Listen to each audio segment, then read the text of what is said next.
मित्रों नमस्कार, हमारा नाम है हर्ष तिवारी और आध्यात्म जगत के चैनल रामायण बाय हर्ष तिवारी में हम आप सभी का बहुत बहुत स्वागत करते हैं। आज की चर्चा का जो विषय लिया है हमने वो है नाम जप, कि क्या नाम जप व्यर्थ है। मित्रों, आजकल लोगों में बड़ा एक कंफ्यूजन है। कोई संत कहता है कि नाम जप करो, नाम जप करो। कोई कहता है कि नाम जप व्यर्थ है, कोई उससे ज्यादा फायदा नहीं होगा। कोई कहता है कि ये राम का भजन मत करो जो सगुण रूप में दिखाई दे रहा है, क्योंकि ये काल्पनिक है। जो पूर्ण ब्रह्म स्वरूप राम है उनका नाम जपो। नाम जपते समय कोई छवि नहीं आना चाहिए मन में। कोई तो सिरे से ही खारिज कर रहा है कि जप में कोई फायदा नहीं है, बेकार है, जिंदगी बीत जाएंगी जप करते करते, कोई फायदा नहीं होगा। तो एक विषय पर इतने सारे अलग अलग मत मतांतर बड़ा कंफ्यूज कर देते हैं लोगों को।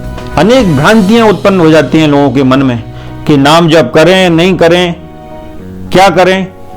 तो आज इसी विषय पर चर्चा करना है।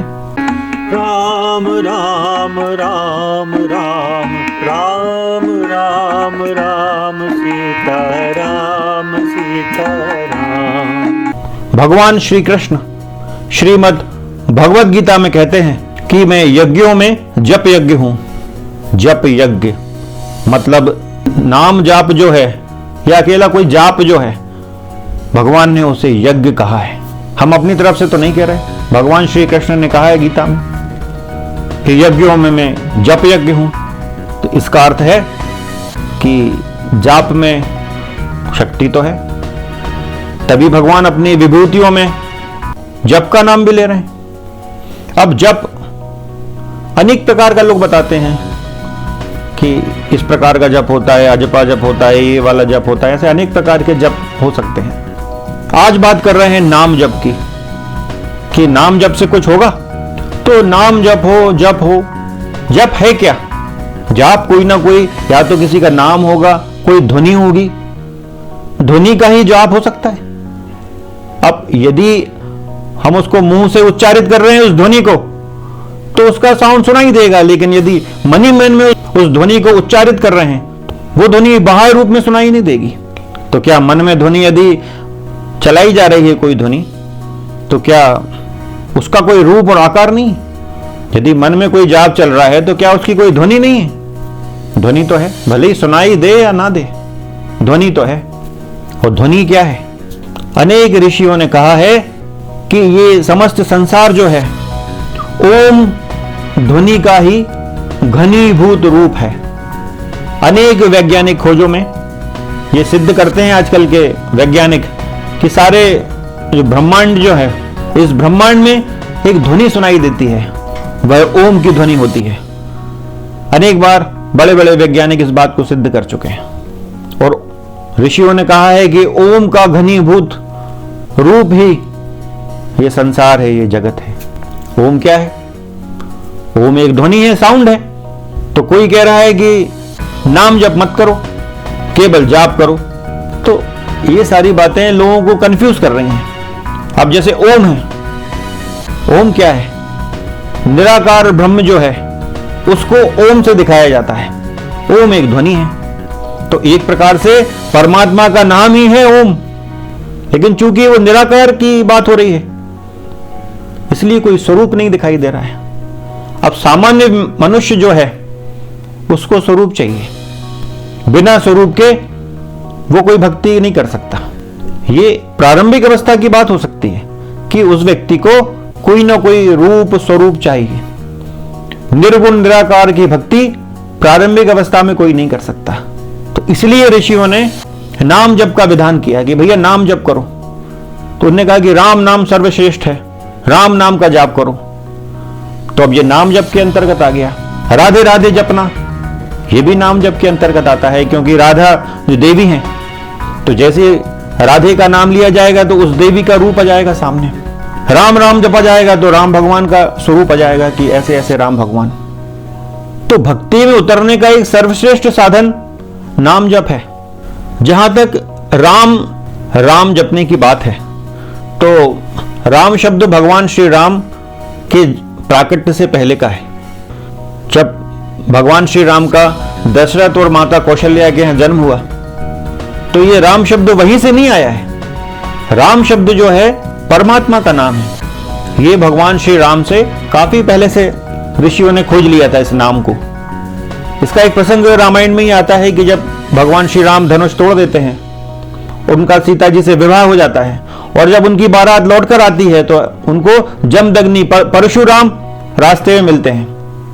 तो परशुराम जब आते हैं तो सारे बाराती घबरा जाते हैं। दशरथ जी कांपने लगते हैं, मूर्छित हो के गिरने लगते हैं कि अरे बाप रे, आज तो मरना निश्चित है। वो माफी मांगते हैं कि मेरे बच्चे को क्षमा करना। लेकिन उसके पहले जैसे ही परशुराम को सारे लोग देखते हैं, ऋषिगण, तो वे उनको राम राम से संबोधित करते हैं कि राम राम। तो परशुराम जी भी उन ऋषियों को राम राम कह के भी उत्तर देते हैं। तो राम भगवान तो उस समय 16.25 या 16.5 वर्ष के हैं। राम संबोधन का प्राचीन तरीका है, राम राम। अब लेकिन जब राम को रूप मिल गया भगवान श्री राम का, जब राम को प्रारंभ में जपा जाता है तो प्रारंभ में भगवान का रूप भी आएगा सामने, तो उससे क्या दिक्कत है? यदि आप किसी शक्ति का नाम जपते हैं, उस शक्ति की कृपा तो आपके ऊपर होती है, साथ में जो उस शक्ति की जो सहायक शक्तियां हैं उनकी भी कृपा होती है। जैसे यदि आप सगुण राम की भक्ति करते हैं, आप राम राम सीताराम राम राम जपते हैं, तो आपके ऊपर हनुमान जी की कृपा वैसे ही हो जाएगी गिफ्ट में। और जब इतनी बड़ी बड़ी शक्तियों की कृपा होगी तो इन शक्तियों को क्या पता नहीं है कि आपको किस मार्ग में ले जाना है। और जो व्यक्ति कहता है कि भगवान सगुण साकार ही हैं, निर्गुण उनका रूप नहीं हो सकता, और एक व्यक्ति कहता है कि भगवान का कोई साकार रूप नहीं हो सकता, वो निर्गुण है, दोनों ही अज्ञानी हैं, क्योंकि दोनों ही भगवान का असली स्वरूप नहीं जानते। क्योंकि एक तरफ तो वे कह रहे हैं कि जो परमेश्वर है वो सर्वशक्तिमान है, तो जो सर्वशक्तिमान है वो तो सगुण भी है, निर्गुण भी है, वो रूप भी है, अरूप भी है। और यदि केवल वो निर्गुण ही हो सकता है, सगुण रूप नहीं ले सकता है, या सगुण ही है, निर्गुण में परिवर्तित नहीं हो सकता है, तो फिर वो परम शक्तिमान कहां हुआ? वो तो अधूरा हुआ, वो परमात्मा हुआ ही नहीं। तो जो व्यक्ति इनके एक ही रूप को मानता है, या तो सगुण या निर्गुण, वो दोनों ही नहीं जानते परमात्मा को, क्योंकि वो सर्वशक्तिमान वही निर्गुण भी है, वही सगुण भी है। आचार्य प्रशांत नाम जप के विषय में बड़ी कंफ्यूजिंग बातें कहते हैं। उससे कंफ्यूजन क्रिएट होता है लोगों को कि जो जप रहे हैं वो भी बंद कर देंगे। उनसे कहते हैं कि आप ये नाम मत जपो, आप वेदांत की शरण में जाओ। अब भारत में इतनी अशिक्षा है, एक ऐसा बहुत बड़ा वर्ग है जिसको आप वेदांत शब्द बोलोगे तो उसको समझ में नहीं आएगा कि कौन सा क्या है वेदांत, उसको समझ में नहीं आएगा। तो वो तो कहेगा भैया मैं ये वेद उसे बोलते नहीं बनेगा वेदांत, तो कहना ये कोई वेदांत मैं नहीं जानता, मैं तो राम नाम जानता हूं। तो जब पहले से ही ये सब सिस्टम बना हुआ है तो इस पर क्यों आघात करना? इतना सरल है राम नाम या कोई भी राधे, ये बनी बनाई परिपाटी को क्यों बिगाड़ने का प्रयास किया जा रहा है? इसलिए प्रेमानंद जी जो बात कहते हैं कि नाम जप करो, उनकी बात ज्यादा सटीक है। कारण कि आप जब नाम जपने लगते हैं तो जपते जपते जपते धीरे धीरे आप अपने अंतःकरण से जुड़ जाते हैं। जब अंतःकरण से जुड़ना सीख जाएंगे, अंदर से ही सारा ज्ञान उत्पन्न होता है, तो आपको ज्ञात हो जाएगा कि आपको किस दिशा में जाना है। आपको वेदांत की दिशा में जाना है, आपको भक्ति मार्ग में जाना है, क्या करना है, ये अंदर से आवाज आ जाएगी आपकी। लेकिन आप एक कार्य कर रहे हैं, आपको कोई कंफ्यूज कर दे कि अरे ये बेकार है, ये मत करो, तो जो किया है वो भी, उस पर भी संदेह हो गया आपका, तो ये उचित नहीं है। हमने हमारे पिछले वीडियो में ये वाले इसमें एक निवेदन किया था, वो नाम जप से ही संबंधित वीडियो था हमारा। तो उसमें हमने कहा था कि नाम जपते जपते एक स्थिति ये आती है कि आदमी स्वयं का नाम जपने लगता है, स्वयं का नाम जपने लगता है। और एक स्थिति ऐसी आती है साधना में कि सारे नाम सारे मंत्र समाप्त हो जाते हैं। उस अवस्था में कोई व्यक्ति कितना भी प्रयास कर ले, कोई भी मंत्र कोई भी नाम का जाप नहीं कर सकता, क्योंकि वो अवस्था ही ऐसी है। अब जो व्यक्ति उस अवस्था में पहुंच गया है वो नीचे वाले व्यक्ति से कहेगा अरे ये बेकार है, नाम आगे जाके समाप्त हो जाएगा, तो भैया वहां तक पहुंचने तो दो उसको। उसके बाद वो स्वयं निर्धारित कर लेगा, वो निर्णय स्वयं लेगा कि मुझे किस दिशा में जाना है। ये बड़ा आसान है लोगों को भ्रमित करना कि कोई व्यक्ति जैसे पहली दूसरी फर्स्ट या सेकंड क्लास का बच्चा है, उसको आप कॉलेज के मैथमेटिक्स और फिजिक्स की उससे बात करो तो वो तो सोचेगा यार जो बड़ा विद्वान आदमी है, बात सही कह रहा होगा, लेकिन उसको कुछ समझ में नहीं आएगी और जो बातें वो जानता होगा वो भी भूल जाएगा। तो आपने उसको भ्रमित कर दिया। और कोई बात यदि सार्वजनिक रूप से कही जा रही है तो वो बात बड़े सोच समझ के कही जाना चाहिए कि उस बात का समाज पर क्या प्रभाव होगा। देखिए, ज्ञान जो है बड़ी व्यक्तिगत चीज है, पर्सनल है, लेकिन यदि आप अपने ज्ञान को सार्वजनिक कर रहे हैं तो उस ज्ञान का समाज पे सकारात्मक प्रभाव पड़ना चाहिए। यदि आपके ज्ञान से समाज नकारात्मक दिशा की ओर जाने लगता है तो ऐसा ज्ञान कोई काम का नहीं है, वो विनाशकारी ज्ञान है। ज्ञान की तो कोई सीमा नहीं है कि ज्ञान कहां तक जाएगा। कोई नहीं कह सकता मैं पूर्ण ज्ञानी हूं, केवल भगवान राम और भगवान कृष्ण ही इस धरती पर कह पाए। भगवान राम ने अपने कर्मों से बताया कि वो पूर्ण ब्रह्म है, श्री कृष्ण ने कर्मों से भी बताया और बोल के भी बता दिया गीता में। लेकिन जो अन्य लोग हैं उनका ज्ञान अभी अधूरा सा है, उनको अभी बहुत साधनाओं की आवश्यकता है। अब जो लोग कह रहे हैं कि निर्गुण परमात्मा का ध्यान करो, उसका ही नाम जप करो, जिसका कोई रूप नहीं है, रंग नहीं है, तो फिर गीता में क्या श्लोक आता है कि यदा यदा ही धर्मस्य ग्लानिर्भवति भारत अभ्युत्थानम अधर्मस्य तदात्मानं सृजाम्यहम्। भगवान बिल्कुल स्पष्ट रूप से कह रहे हैं, भगवान श्री कृष्ण, कि जब जब धर्म की हानि होती है सृजाम्यहम्, मैं अपने रूप को रचता हूं, इस संसार को अधर्म से बचाने के लिए मैं अपने रूप रचता हूं। जो निर्गुण है वही तो सगुण होकर आता है। या तो ये बोल दो कि ये गीता झूठ बोल रही है, जप यज्ञ जैसा कोई यज्ञ नहीं है, ये व्यर्थ है सब। एक तरफ तो आप कहते हैं कि गीता अति महत्वपूर्ण है, उसी की कही हुई बातों का विरोध करने लगते हैं कि जप यज्ञ व्यर्थ है, जप व्यर्थ है। ओशो ने अनेक बार कहा कि मंत्र जो है उनसे कोई ज्यादा लाभ होने वाला नहीं, उनसे कोई शांति नहीं मिलने वाली है, क्योंकि मंत्र जाप से तो नींद आती है, तंद्रा आती है। ओम क्या है? ओम मंत्र ही तो है, एक ध्वनि है। यदि आप मंत्र का विरोध करते हैं तो आप ध्वनि विज्ञान का विरोध करते हैं। पहले के समय में जो बातें आती हैं कि ब्रह्मास्त्र और अन्य अस्त्र जो थे उन मंत्रों की शक्ति से ही उनका प्रयोग किया जाता था। अब ये बात जरूर है कि हम उस फ्रीक्वेंसी को भूल गए हैं कि आज कलयुग में हम लोगों को उस फ्रीक्वेंसी का ज्ञान नहीं है जिसमें वो मंत्र बोला जाता है। लेकिन जिस भी फ्रीक्वेंसी में कहेंगे कुछ तो प्रभाव होगा। अब यदि मंत्रों को कह दिया जाए कि ये व्यर्थ है, इनसे शांति नहीं मिलेगी, ये नींद आएगी उनसे, तो ये कहना ठीक नहीं है। मंत्रों में बहुत शक्ति है। आचार्य प्रशांत एक तरफ ये भी कहते हैं जप बहुत आवश्यक है, लेकिन वो बातों बातों में ये भी कह देते हैं कि अरे राम भी काल्पनिक है, कृष्ण भी काल्पनिक है, ये रामायण की जो कथा है, ये महाभारत की कथा है, ये सब कुछ काल्पनिक है। तो आपने यदि इनको काल्पनिक कह दिया तो आपने राम को काल्पनिक बना दिया। आप लोगों ने धर्म छीन लिया लोगों से, आपने लोगों से उनका खजाना छीन लिया। उनके पास जो राम नाम का खजाना है, जो भक्ति है, क्योंकि वेदांत तो समझ में आएगा नहीं, तो इतनी बड़ी हानि नहीं की जाना चाहिए।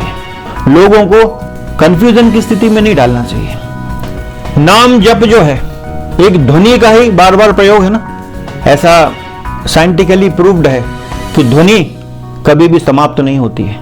हर ध्वनि सदैव के लिए इस अंतरिक्ष में विद्यमान होती है। यदि कोई व्यक्ति परम ज्ञानी है तो आजकल जो लोग, बहुत से लोग रामायण और महाभारत पर प्रश्न उठाते हैं कि अरे वो तो काल्पनिक कथाएं हैं। तो उस जमाने में जो भी बातचीत हुई है, उस जमाने के जो भी साउंड्स हैं, यदि कोई ज्ञानी व्यक्ति हो तो उन साउंड से पता लगा सकता है कि रामायण हुई है या नहीं हुई है, महाभारत हुई है या नहीं हुई है। ऐसे कुछ लोगों के अनुभव हैं कि उन्होंने उस ध्वनि को सुना कि भगवान कृष्ण अर्जुन को गीता सुना रहे हैं, क्योंकि ध्वनि कभी नष्ट नहीं होती, ध्वनि सदैव विद्यमान रहती है।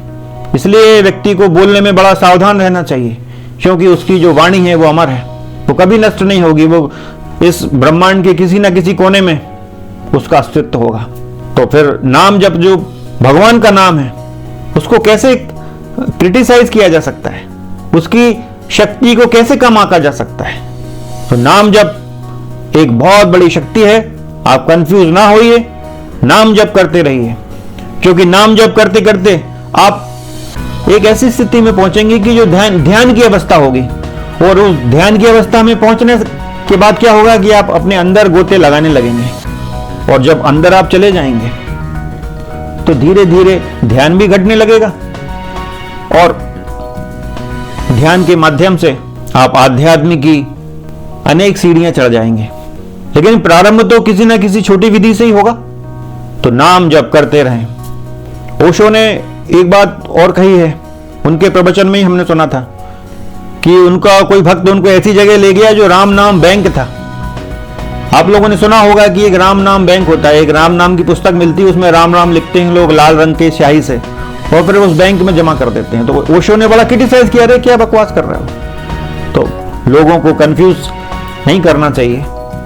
आपकी जो बातें हैं ठीक है, अपने स्थान पे आप अपनी बातें करते रहिए, लेकिन जो सांसारिक परिपाटियां हैं जो अनेक बार सही सिद्ध हो चुकी हैं, उन पर आघात करना उचित नहीं है। मीरा ने कौन सी साधना की? नाम जप के माध्यम से ही वो परम पद को प्राप्त हुई। सूरदास ने क्या किया? सबसे बड़ा नाम वाल्मीकि, महर्षि वाल्मीकि राम नाम जपते जपते स्वयं ही ब्रह्म स्वरूप को प्राप्त कर लिया। जैसा कि तुलसीदास जी कहते हैं कि जान ही तुम ही हो जाई। तो नाम जप की शक्ति थी ना। अब इन लोगों ने तो कह दिया कि वो रामायण ही काल्पनिक है, तो रामायण काल्पनिक हो गई तो वाल्मीकि जी भी काल्पनिक हो गए, और आज जो वाल्मीकि समाज है वो भी काल्पनिक हो गया। तो लोगों को इस प्रकार कंफ्यूज नहीं करना चाहिए। नाम जप एक बहुत शक्तिशाली साधना है, उसको करते रहना चाहिए। हाँ, यदि कोई व्यक्ति केवल नाम जप ही करता है लेकिन उसका ध्यान संसार में है, तो ऐसी स्थिति में उसका कोई ज्यादा लाभ नहीं होगा। जब तक पूरे ध्यान से नाम जप नहीं किया जाएगा तो फिर वो एक फिजिकल एक्सरसाइज हो जाती है, वो ध्यान की स्थिति में पहुंचाने के लिए समर्थ नहीं हो पाता है। लेकिन नाम जाप को ही क्रिटिसाइज कर देना, ये तो बहुत अनुचित बात है। तो मित्रों, आज बस इतना ही। अगले वीडियो में पुनः किसी अन्य विषय पर चर्चा होगी, तो आज अनुमति दें। जय सिया राम, जय जय श्री सीताराम। राम राम राम राम राम राम राम सीता राम सीता।